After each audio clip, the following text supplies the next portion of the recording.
السلام علیکم، میں شاہزیب۔ عمران خان پر پچھلے کچھ عرصے سے اللہ کا کوئی ایسا خاص کرم ہے کہ جو شخص بھی اس کی رائے سے اختلاف کرتا ہے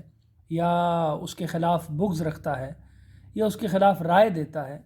تو وہ شخص راتوں رات ایسا بے قدرہ اور ناقدرہ ہو جاتا ہے،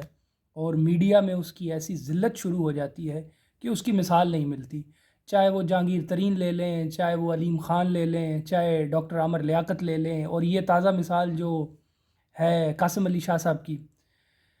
حیرت ہوتی ہے کہ جس شخص نے بھی عمران خان کے خلاف رائے دی یا اس سے اختلاف کیا، اس شخص کا یہی حال ہوا۔ ایسی مثالیں بہت کم ملتی ہیں دیکھنے میں، لیکن یہاں ایک نیگیٹو پہلو بھی ہے اس چیز کا، اور وہ یہ ہے کہ یہ جو سوشل میڈیا ہے نا، یہ بڑی خطرناک چیز ہو گئی ہے۔ ہر شخص کو اپنی رائے دینے کا حق ہے، مانتے ہیں ففتھ جنریشن وار کہتے ہیں کچھ لوگ، اور عمران خان نہیں اور بھی کئی لوگوں کے خلاف جب کوئی رائے قائم کرنی ہوتی ہے، عوام کی سوچ کو بدلنا ہوتا ہے، تو ان کے خلاف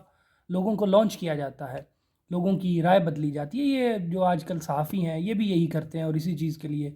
یہ ان کا لفافہ مشہور ہے کہ یہ لوگوں پر اثر رکھتے ہیں، لوگ ان کی بات سنتے ہیں اور یہ لوگوں کی رائے بدلتے ہیں۔ لیکن جسے اللہ رکھے اسے کون چکھے، اس لیے یہ میری نصیحت ہے ان تمام لوگوں کے لیے، اگر کوئی سنتا ہے، تم جو چاہو تو سنو اور جو نہ چاہو نہ سنو، کہ اس وقت عمران خان آگ ہے اور اس آگ سے کھیلیے مت۔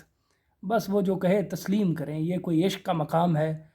اور اس عشق میں، اس عشق کے قافلے میں عمران خان کے ساتھ شامل ہو جائیں، اور یہی راہ نجات فی الحال نظر آتی ہے۔ پاکستان زندہ باد۔